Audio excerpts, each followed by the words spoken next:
Hello everyone, good morning. Today in this video lecture, I'm going to talk about John Dryden as a critic and his work Essay on Dramatic Poesy.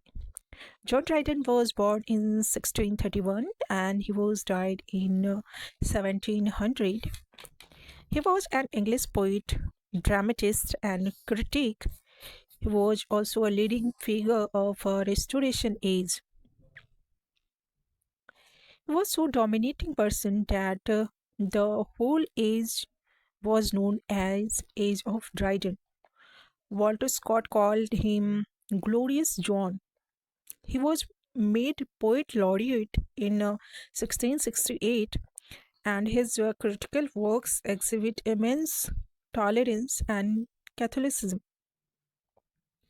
It is said that brought, Dryden brought criticism from the church to the coffee house. George Sainsbury believed that he established the English fashion of criticizing as Shakespeare did English fashion of dramatizing. Dr. Johnson goes one step ahead and calls him the father of English criticism as the writer who first taught us to determine upon principles the merit of composition. T.S. Eliot considered him as a positively the first master of English criticism. The critics in Dryden's time relied completely on classical rules. They believed that the highest point of excellence was reached by the ancient writers, and so to product the best writing, one had to imitate the ancients. John Dryden was one of the few people in his age who had the courage to go against the slavish devotion of a classical school advocated by the French critics. He firmly believed that a true artist cannot be made by blind following of rules. He favored and defended the genre tragic comedy. They rejected the addiction to the unities. For him, mere copying insults art, which is supposed to beautify with the help of imagination. Despite being a neoclassical, he rejected the authority of any rigid theory or person because he believed art to be an organic living force operating under the influence of different ages, nations, and tastes. However, Dryden, Dryden never agreed with this. He says it is not enough that Aristotle had said so, for Aristotle drew his model of tragedy from Sophocles and Euripides, and he had seen ours might have changed his mind. He regarded literature as a mirror of the society, that is, it reflects the characteristics of the age. He also says that every nation or age also has its own temper and climate. He believes that Shakespeare and Fletcher have written to the genius of age and nation in which they have lived. For though nature is the same in all places and reason to the same, what pleased the Greeks would not satisfy an English audience. In order to analyze the merits or demerits as of a writer, Dryden did not just use classical writers as models. He took into consideration the whole body of writing, classical, medieval, and modern. Dryden believed that literature is an organic being which changes along with the taste, fashions, and technique of the different ages. For him, the main aim of the poet is delight, and the main aim of the poet is to delight, and instruction is only secondary. A work of art gives pleasure because it appeals to our sense of beauty. For Dryden, a poet is a creator who selects, changes, and refashions life like a curious goldsmith working on gold.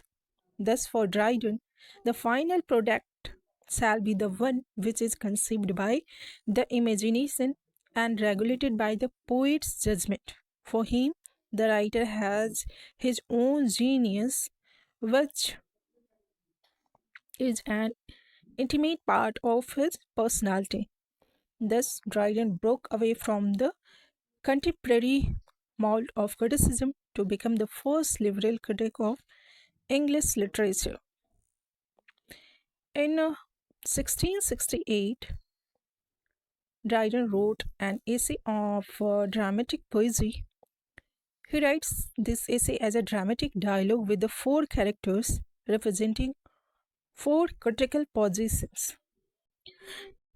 Debate among four friends. Eugenius represents Charles Sackville, who favors moderns. Christ, Sir Robert Howard, who favors ancients. Lycidius, who represents Charles Sedley, favors French drama, and Neander, who represents Dryden himself, favors the modern English plays. And the five issues are under discussion in this essay.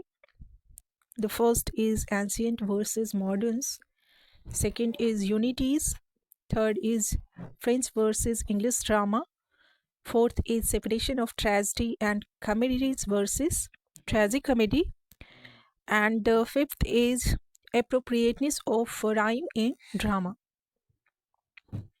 The Christ advocates the classical drama. To him, the classical drama is superior as their focus on life.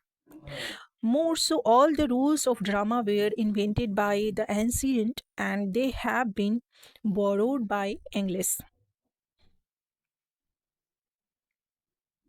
The classical plays are based on the classical norms which are universal, said by Crites, who favors ancients.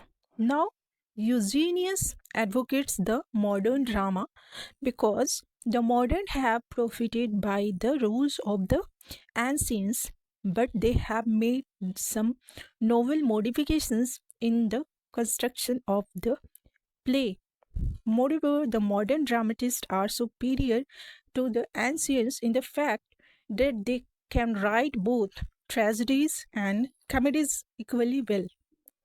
Lycidius favors the French drama as French writers have definitely gained supremacy over the English playwrights.